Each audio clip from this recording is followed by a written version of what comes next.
Orleans Humanist Perspective, presented by the New Orleans Secular Humanist Association, following are a few principles of humanism. We're committed to the use of science and reason for understanding the universe and for solving human problems. We're skeptical of untested claims of knowledge, but we're open to new ideas. We are concerned with securing justice and fairness in society and in ending intolerance and discrimination.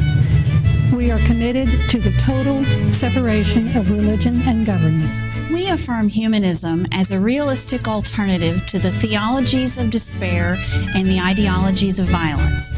We reject the concept of an afterlife and believe in living a full and rewarding life here and now. We value and respect each individual's right to judge and lead their lives according to their own position, as long as it's respectful of other people, living in a free society. We hope you enjoy today's program and others in the weeks to follow.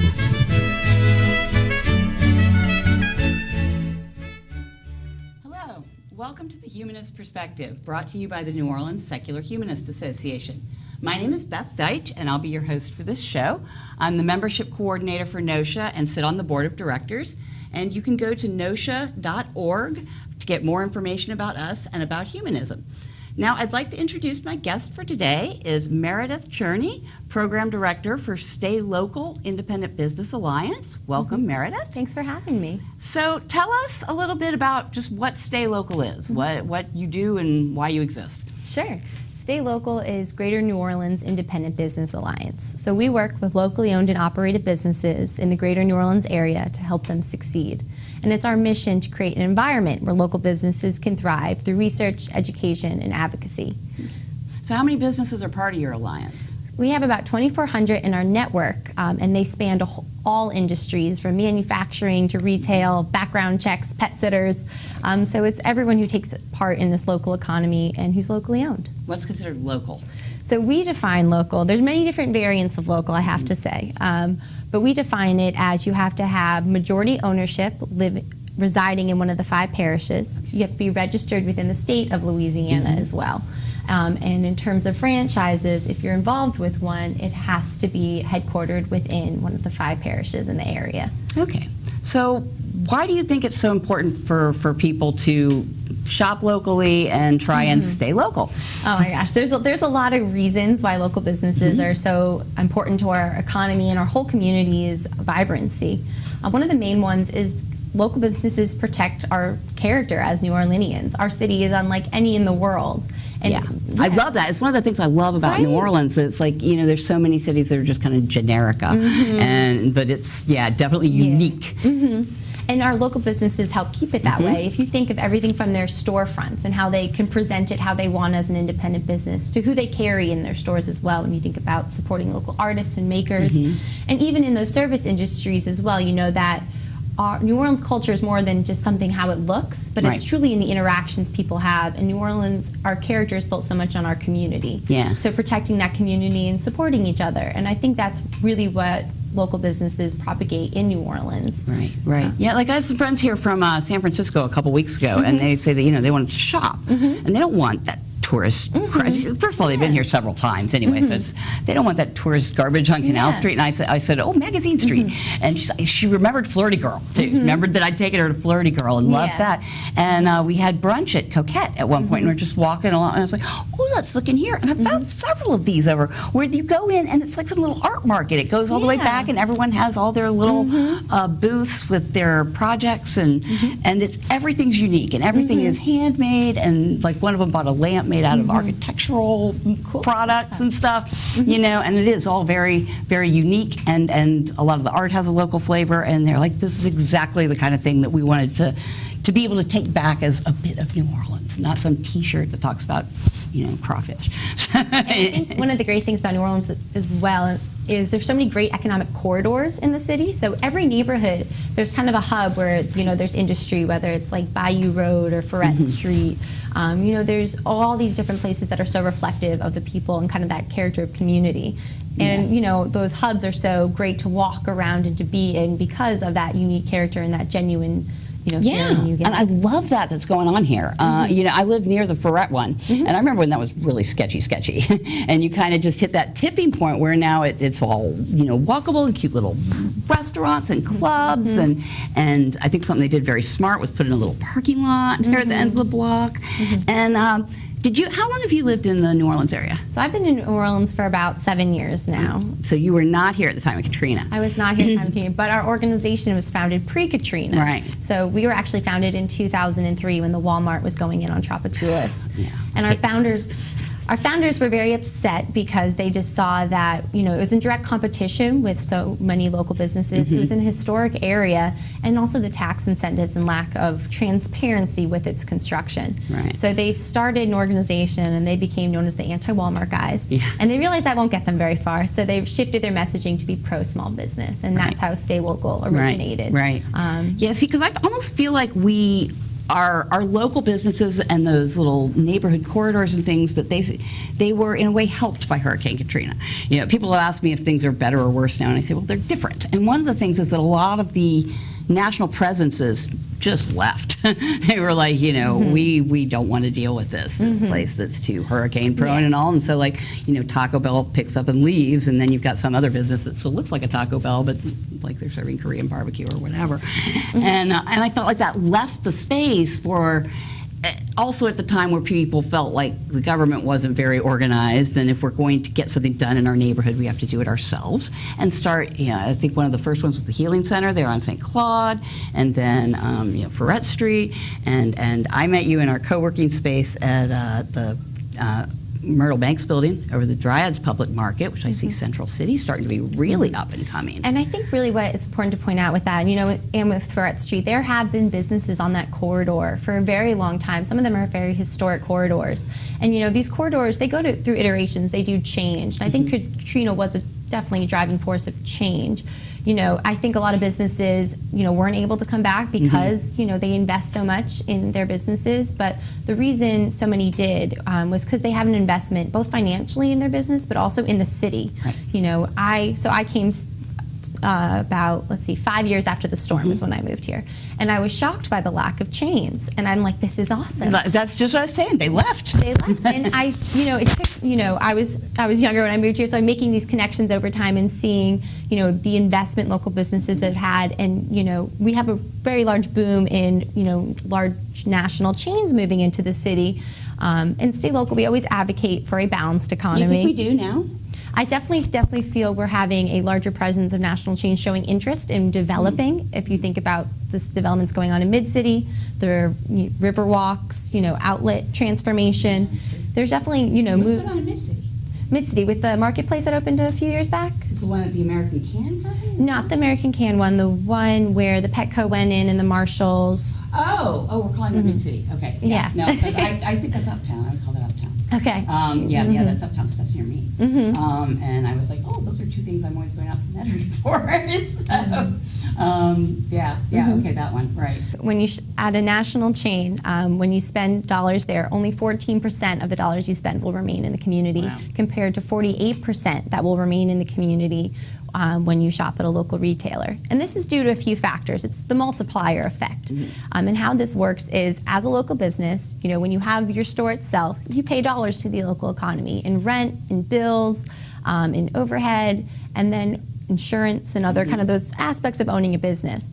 Taking it a step further, you also are way more likely to use local service providers. Yeah. So for your logo, for your website, if you need an accountant, if you need to do background checks, you're more likely to hire a local business. So then those dollars recirculate. And I think that was one of the things I was looking at your website that you said that you help people do. You help connect people with other local service providers to help them to keep the money in the economy. Yes, we have all the businesses, our 2,400 in our network, in an online directory on staylocal.org. So you can go to our website, you can search by category or specific keywords, and they will show you every business who's listed on our website is certified, locally owned and operated. So you can find who you're looking for. So how do you certify them? What does that mean? So when they apply to become a member or to have a free listing on our website, you have to fill out a short application, going through what I had spoken about earlier. How's your business set up?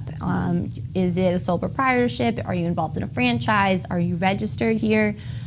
So to ask those questions of business owners. And some people don't always fit that criteria. And as an organization and a nonprofit in the city, we try to keep our resources open to everyone. So they're always welcome to look on our resources page. We have a road construction toolkit for businesses. So we try to always share those resources. But in terms of being a member of the network, we do have certain criteria. So, and is that how you're supported? By membership fees? Part of it. So we do membership is. And that comes with a whole host of benefits, from advertising discounts to member-to-member deals. We do neighborhood guides, and it also is a larger buy-in to our policy work. As an organization, we're focused on research and policy and kind of those bigger issues facing local businesses. So what kind of policy? So in the past, we've done a lot of work with taxation and closing online loopholes. In the past, when you were to shop online, in order to report sales tax, you were supposed to do so independently on your tax forms. Like me, if I buy it. You buy, you have to then, I have to remember that I bought that and then file it in taxes later. Right. If you can see the flaws in the system, it was Does anybody actually do that? If I haven't met someone who's ever known that ever happened, or that's what you were supposed to do with So your we're all taxes. tax evaders. A little bit. Basically, without knowing it. For people who are frequently shopping online, but we actually work to close that loophole, saying if you advertise in the state, that does count as a physical presence and you must collect sales tax. Okay. And what happening was, it was an unfair advantage to be shopping online if there weren't any sales tax being collected. So we did a lot of work there, and looking at online retailers, we do a survey every year of business owners in New Orleans and ask them what are the biggest issues facing your business. And online retailers was the largest last year. So thinking about how do we level these playing fields, how do we make consumers more conscious of their decisions and their purchasing power. Have you thought about making it easier for people to shop locally online? It's an interesting thought. Like hosting in some way or something, or getting people hooked up with, I don't know, do you have businesses that build websites and build We do. Online storefronts and things like that? And you definitely see presence of that. A lot of businesses have, I know a few stores have, closed locations and shifted to having that online presence. Right. And it really just depends on how your business works. I think it is definitely how people shop has changed. We're much more efficient, I guess we should say. Yeah. Browsing is a little less of a common practice when you're looking for something specific. Right. So I do, it's important for business owners to be wary of trends, but also stay true to themselves as a business. And knowing here in Louisiana, in New Orleans especially, relationships are valued. So that's not always something people are shying away from here. A lot of times you hear Amazon, I don't have to talk to anybody. But, it's so great when you shop local, to have those human interactions and to, build those relationships with your neighbors. Well, and that's very much a culture of New Orleans sort of thing. I tried to leave here at one point, and I went out to California, and that was one of the things that brought me back, was that people talk to people here. You just talk to people in the street, and you're next to you in line or whatever, and there's so many places where people don't do that. We're a very social place. I find it easy to make friends here, and so I think that's a real vital piece of the character of New Orleans, and that sort of socializing. That we don't have any strangers, just friends you haven't met yet. I love that saying. That's a good one. And then, another big aspect of the benefits of shopping local is job creation. Out of the 3 million private sector jobs created last year, 2 million of them were from small businesses. Wow. So you see, they're more likely to hire local people in the community. I went to Goldman Sachs has the 10,000 Small Business Program at Delgado, and I went to their orientation. What is that?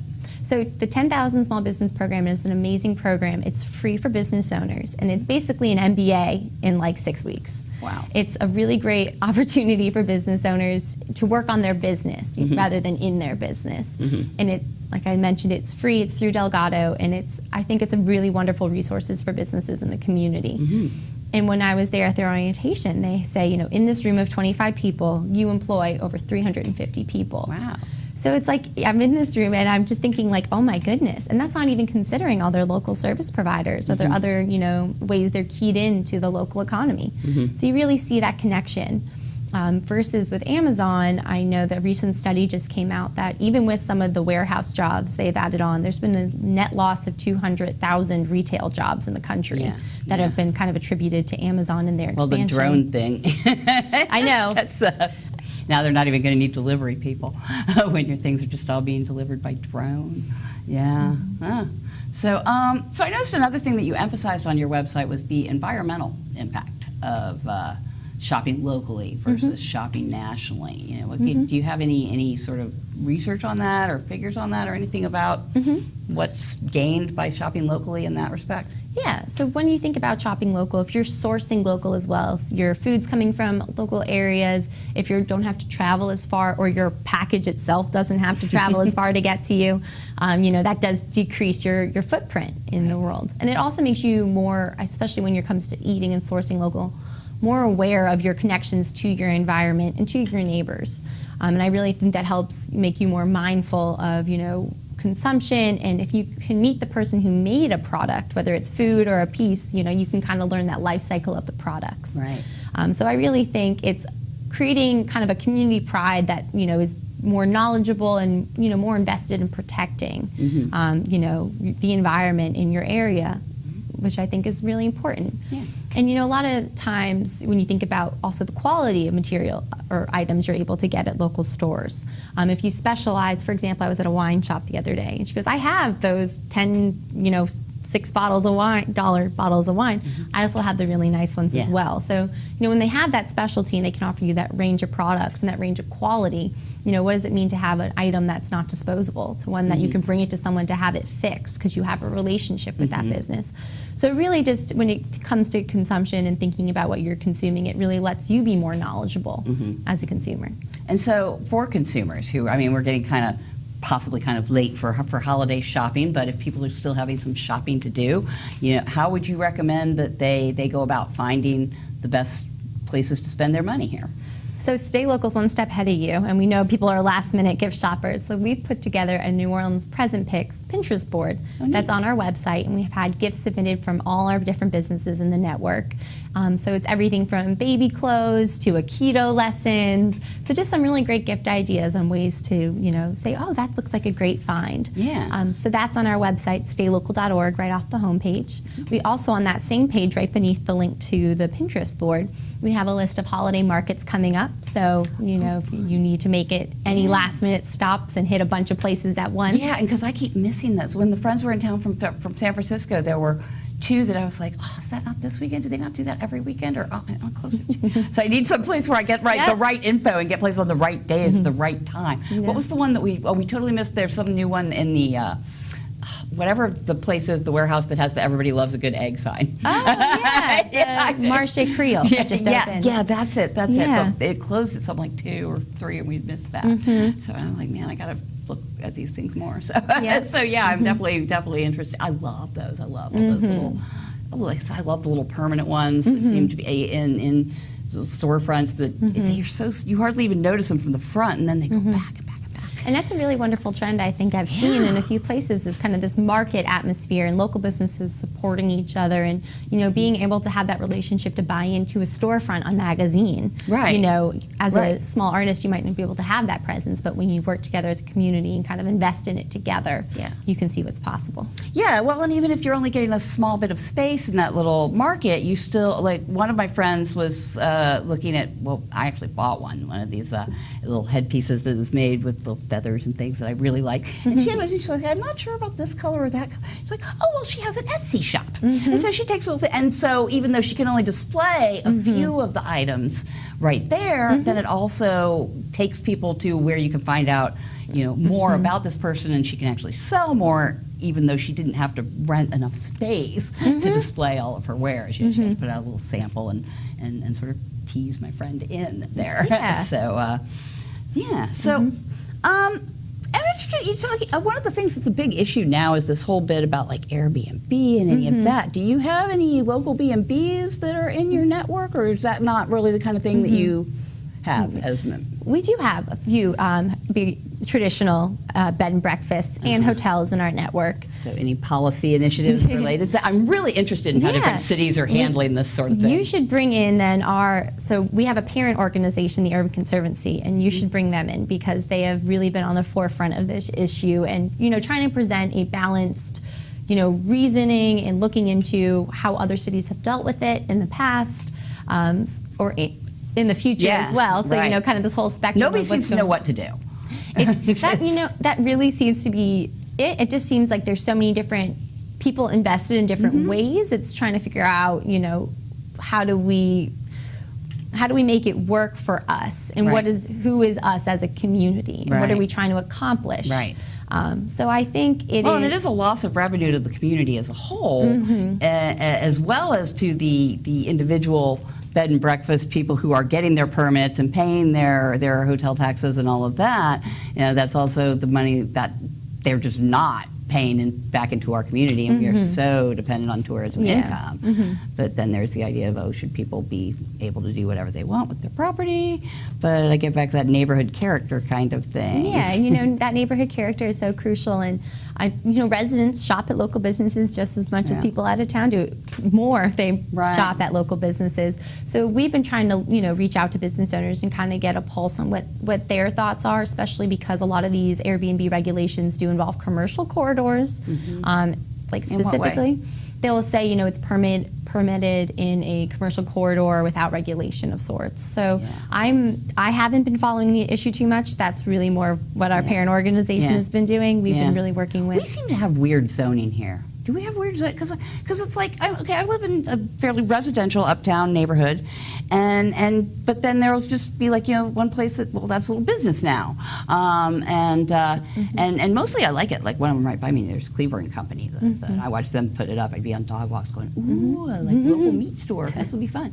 And now they're starting to do sandwiches and things, and that's great. But it's like sort of like, what is the zoning on this? So something we've been working on is New Orleans does have some historic zoning and new zoning, and I know they just revisioning it as well. So we're actually working with One Stop Shop to help business owners kind of navigate that system. So working with people who work in One Stop and business owners, how can we help smooth these lines of communication? So instead of being like, what is this zoning? Being able to decipher it and see it how it's seems like we don't really have areas that are strictly and only residential, which in a way I'm good with, because I like having places I can walk to. Do we have? Are there places where businesses just can't build? I'll check on that with you. I know that there's certain industries can't build in certain I'm sure. areas. Obviously, you can't like put in a big box store, but the thing of just like turning a house into a business seems pretty okay anywhere to my eye. I can't speak to that. I'm not really sure. Never having to gone through that zoning. But I know that there are a lot of questions around it, and so with our mission of trying to make it easier and a better place for small businesses, we have been trying to work to ease those relationships. Well, and I like that. I think places, it's a very suburban kind of model where you have the houses over here and you have the businesses over there, and everyone has to get in a little car and drive from here to there to go shop, as opposed to I walk around the corner and I get, roast for dinner. And there's also a thought on equity as well, when different people can have businesses in their neighborhood in terms of transportation to be able to walk to a market in your neighborhood. And thinking about, are there people from the community running a business within their own, that own space. So I think it's very interesting when you think about, how business and residential mixed use properties can, help make it a stronger argument for local businesses and make it more accessible for people, to be shopping local. I know it's very convenient at Walmart. You can go and get everything at one stop. Oh, and Walmart's traumatic, though. Man, especially the one on Chappatulas. It's so rare that maybe twice a year, I need something, and that's the only place. And I always think, I can do this. And I come out just going, that was horrible. So I don't consider that. I don't know. I guess probably the people I hang out with maybe aren't that they're just like they just hate going to that kind of store. And I know it's cheap, but And there's something else to think about when it comes to shopping local. It's about balance. And we did a study in 2009 that found if you shifted just 10% of your shopping from a national chain to a local retailer, we'd have $60 million additionally circling within the parish. Wow. And if you scale that up to the 7 parish level, we'd have almost $235 million circulating. Wow. And that's, when I say that, I always have to put a disclaimer, that's just not for the government, that's for everybody. That's, wealth within communities that gets to circulate.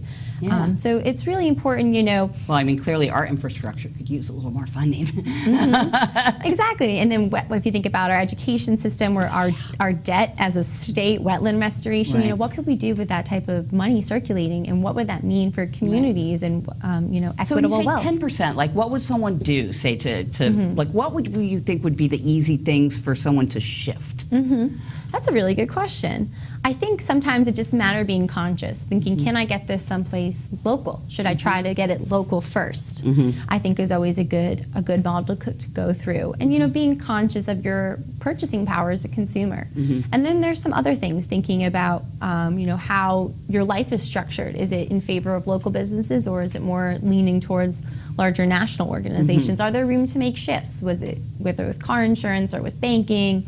You know, investing, how can you kind of make those shifts in those larger ways as well? So just being aware of where your dollars are going, and then are they going to be ever coming back to you? Right. When you shop on Amazon, making that connection. You get your product, but you know, I don't know that people necessarily make the connection of, like, you know, where did I buy my food for dinner, and why is my street so bad? Those things actually do have a connection. Exactly. In that way of the sort of cycle of money. Yeah. And it was estimated that about $1.2 billion in revenue in state and local governments was lost to sales and property taxes to Amazon. See, now you're making me feel so guilty. You know, that Amazon Prime.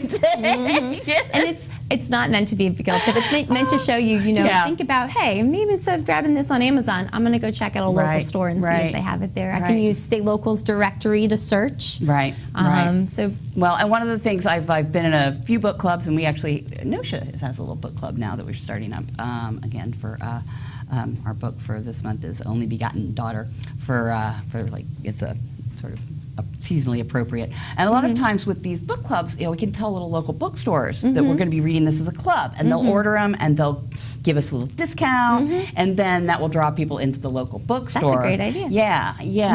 And so, you know, things like that, I think, are if you run some sort of club or something that uses a product or encourages people to get something, like you have to get the book for this, to maybe see if you can get a deal with people locally.